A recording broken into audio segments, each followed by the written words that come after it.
My boss spent years humiliating me, screaming at my coworkers, and destroying careers.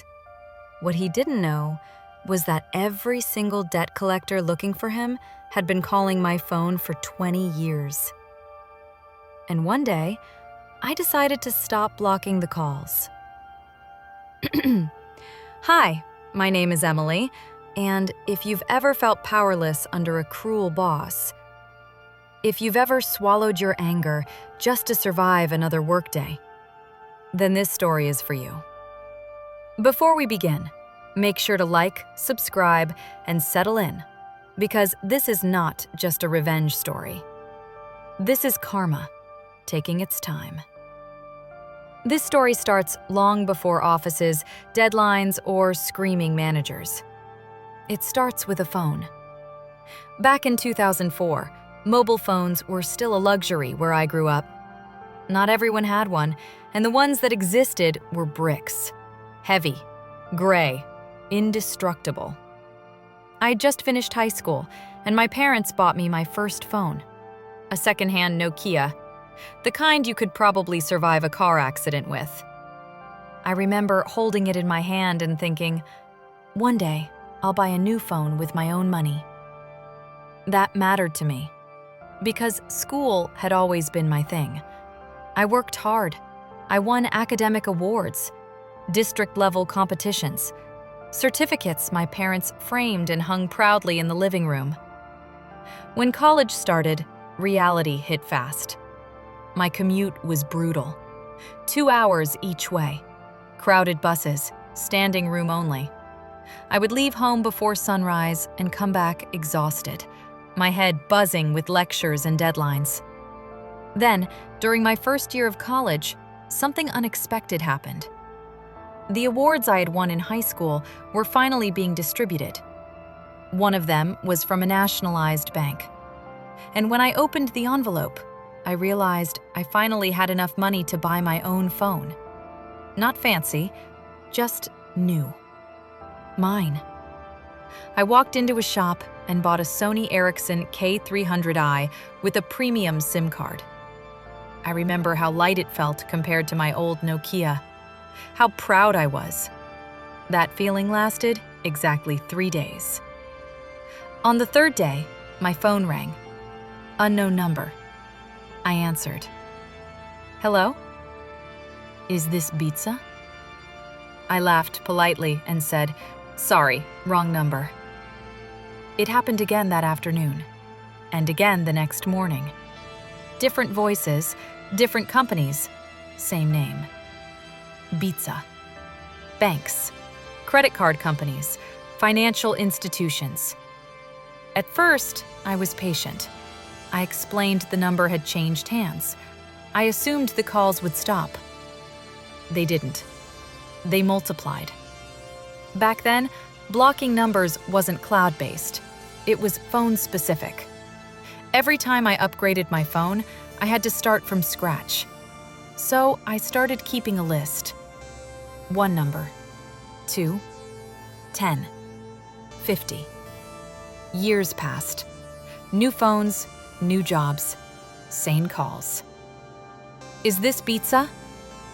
Tell him to contact us immediately. This is urgent. This is regarding an outstanding balance. By the time I graduated college, I had blocked over 100 numbers.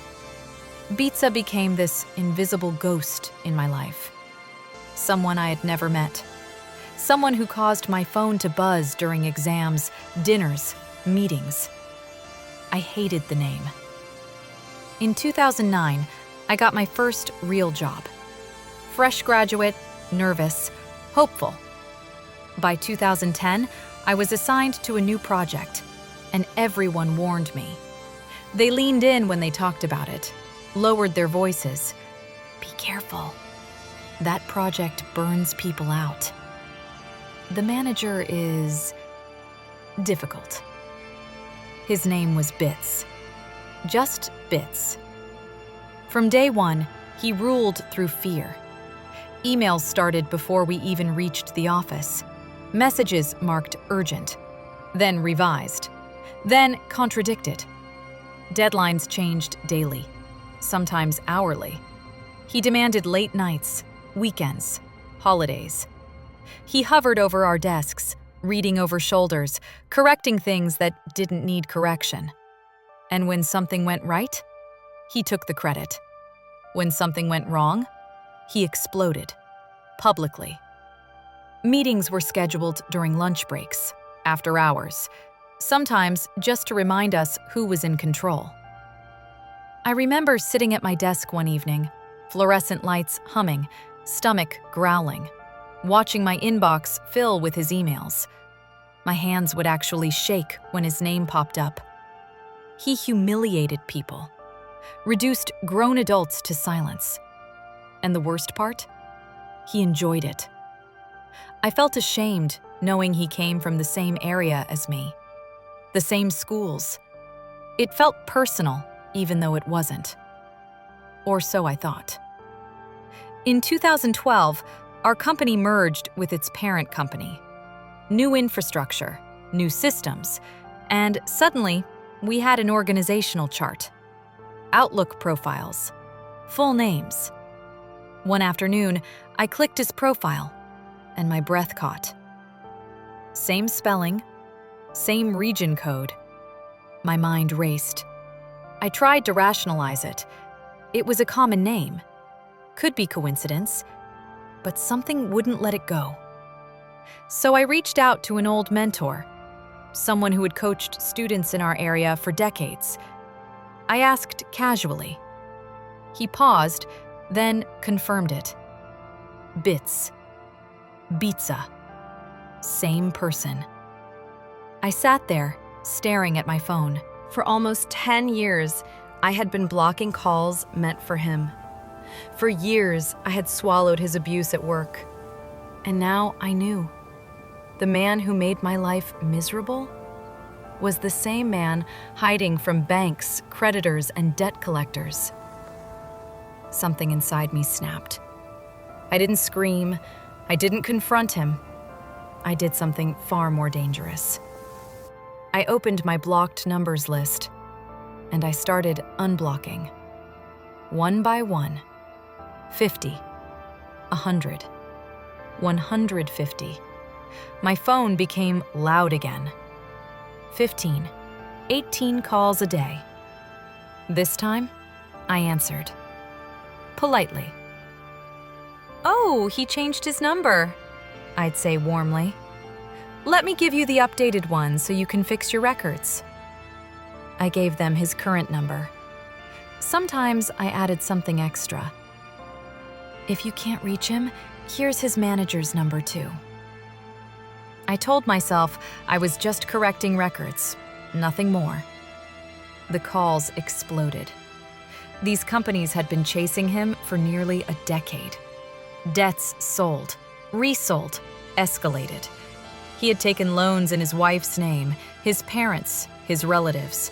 Over $200,000 worth. Nearly 20 legal cases. And suddenly, they had him. I heard whispers at the office, his manager getting calls, meetings behind closed doors. His emails stopped. 2 months later, he was gone. No goodbye, no farewell email, just silence. I never heard from him again. But my phone finally went quiet. The best part wasn't his downfall. It was the moment I realized I could finally breathe. No more shaking hands. No more dread. No more blocked lists. Justice didn't come screaming. It came ringing. I didn't ruin his life. He did. All I did was stop protecting him from the consequences. Sometimes karma doesn't need revenge. It just needs honesty. If this story hit you right in the chest, hit that like button. Subscribe for more real, raw revenge stories. And tell me in the comments, what's the longest karma ever waited to strike in your life? I'll see you in the next one.